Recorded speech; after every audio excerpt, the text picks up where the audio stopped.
Hi everyone, this is Chang living in Baguio City. For today's video, kami ay magmi-meet ng aking friend at madadaanan ko ang public market ng Baguio City.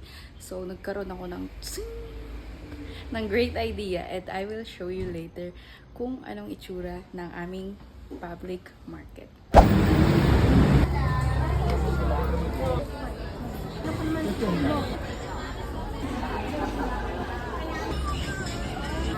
Buka.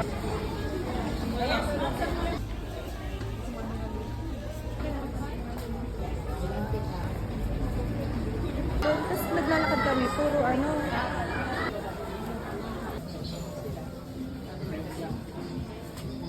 Hala.